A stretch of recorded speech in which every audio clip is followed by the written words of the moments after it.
Well, good day, ladies and gentlemen, brothers and sisters. This is Pastor Darren Lamont Edwards, and I wanted to greet you with the joy of Jesus and deal with really very delicate emotion called grief. I'm the lead pastor of United Believers Community Church and have been privileged to serve in this capacity for several years. But I'm one too who struggles with this issue of grief, and I want to help you navigate through this valley that seems like a shadow of death that even David said that when he goes through it, he's learned not to fear evil. And so, child of God, if you will give me just a few moments of your time, and let me just give you a caveat that if I hit a particular emotion that's too much for you, turn off the video and start it again when you have the strength to navigate through it. But I want to help you find comfort as you journey through your loss. I know that pastors are quirky and will say things like, it's not lost when you know where it is. Sounds good during the homegoing celebration. But the fact of the matter is, the next day, it's a loss. A loss, that person's not there. It's a loss, the laughter and the humor is not there. And so I want to give you how to grieve with hope. Hope for your future, hope for your present, hope for your new reality. And so if this means something to you, maybe you'll call somebody and text somebody and tell them that this virtual Bible lesson, this conversation with Pastor Edwards on grief, if it's helping you, maybe it'll help somebody else too. So let's get into it. One of the first things I want you to understand about grief is simply this. It comes in waves. Some days you're doing fine, and some days it's just like this quote. Missing you comes in waves because right now I'm drowning. Have you ever felt that? Some days it seems like you can swim through all kinds of currents, but there's some days where the turbulent waters seem to overtake you. That's what grief feels like. I remember when I first grieved over the passing of my father. Being a pastor, I tried to do the things I thought I needed to do to hold myself together and be strong. But it was really when I began to grieve, I was washing dishes in my kitchen, looking out my window. And that moment, I felt the wave of grief. That's when it hit me. All the other times I seemed to be okay, but it was that moment I'll never forget. It hit me. It really hit me. And so, am I talking to you? That's sometimes how grief feels. But also, watch this. And one thing I want to help you with is that the Bible is clear that God is with those who grieve. Yes, he is. Psalm 147 verse 3 says he heals the brokenhearted and binds up their wounds. So watch what it teaches us. People who grieve are wounded. People who grieve are brokenhearted. So don't just look at the victorious voice of the text, but look at how it speaks to the inflicted, how it informs the inflicted in the text. The victorious voice is that he heals the brokenhearted and he binds their wounds. That's the victorious voice, but look at how it informs the inflicted. They're wounded and they're brokenhearted.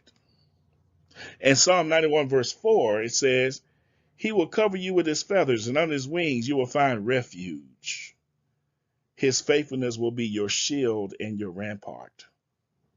That's good news for someone who's struggling with the issues of grief. But I have more for you.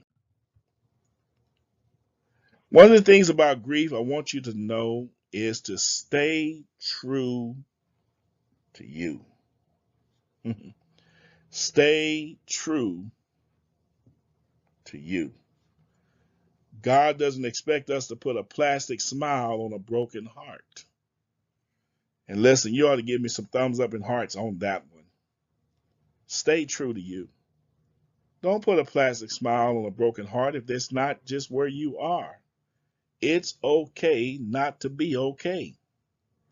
But when you have God in your life, it's not okay to stay not okay because God wants to make a brighter day for you. A brighter day will come. It's there down the road somewhere, but it might not be today. So you don't have to put a plastic smile on a broken heart. Stay true to you. So let me give you some truth then. And this truth sometimes stings, and it's an issue of grief. Is when you start to think about that this person that has gone on to glory or passed on, you're everywhere except right here. And that's what hurts. You know, you can think on the glorification side of life, hey, they're in a better place. But the fact is, you're not in this place. You're everywhere except right here. And that's what hurts me. That's truth. That's grief.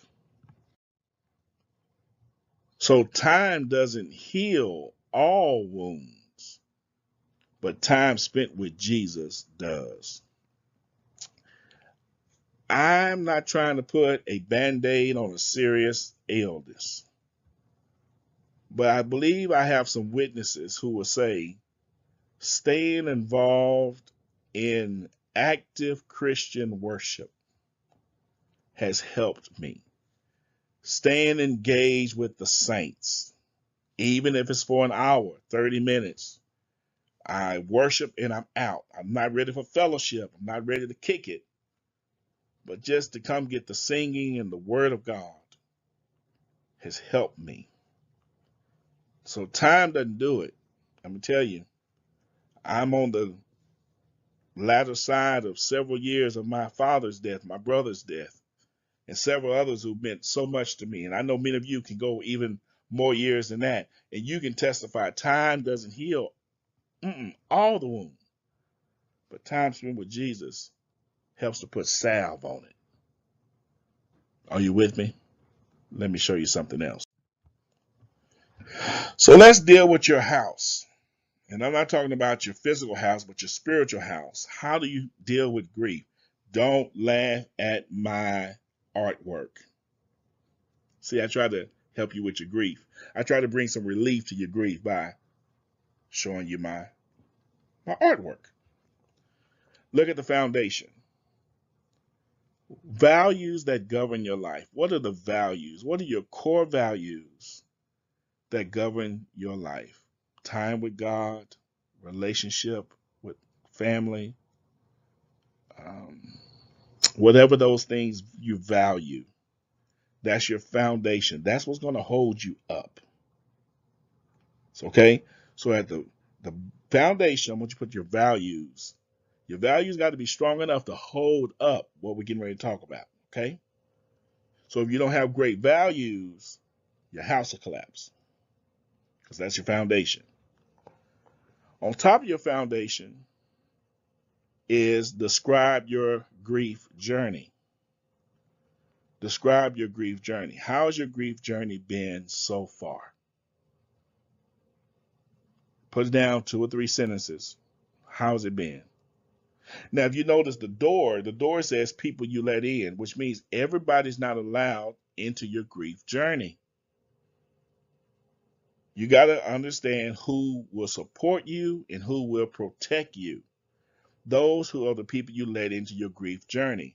Everybody, whether they're family, church member, pastor, deacon, elder, whatever they are, they just don't get a permissive pass to your grief journey.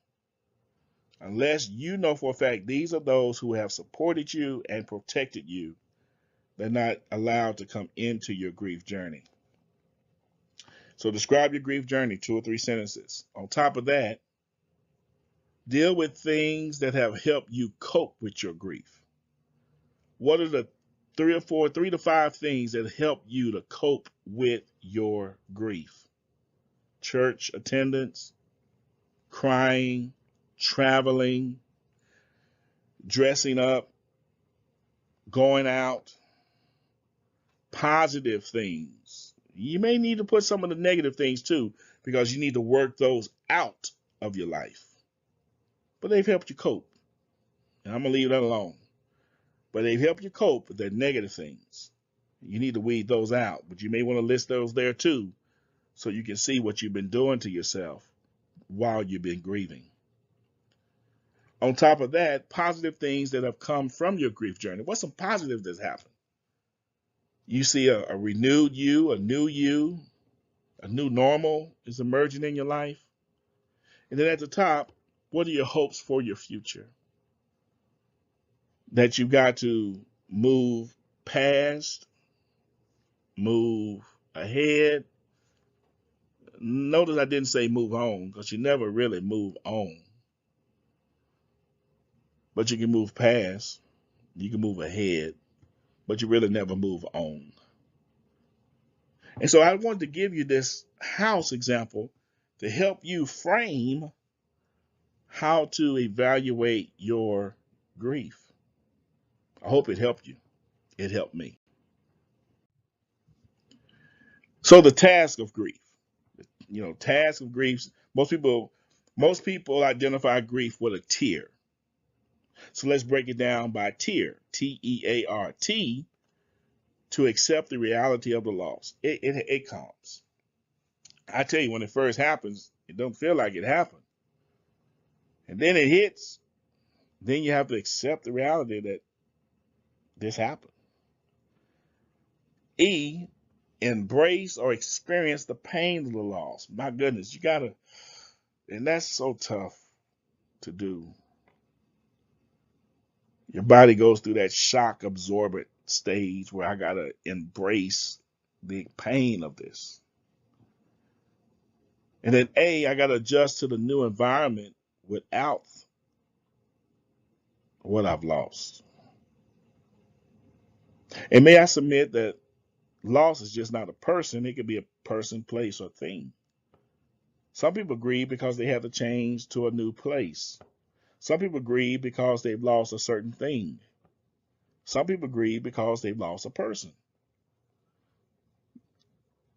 Or is that now I've got to reinvest in my new reality or my new normal. Am I making sense? You might want to take a snapshot of that, because that'll help you as you go through your grieving cycle. Let's go. So Walt Disney says the way to get started is to quit talking and begin doing. You got to quit. I know. Listen, I know. I got to get started. I know. To take that first step through that valley into that dungeon is a tough step, but you got to eventually take it and know that God is with you.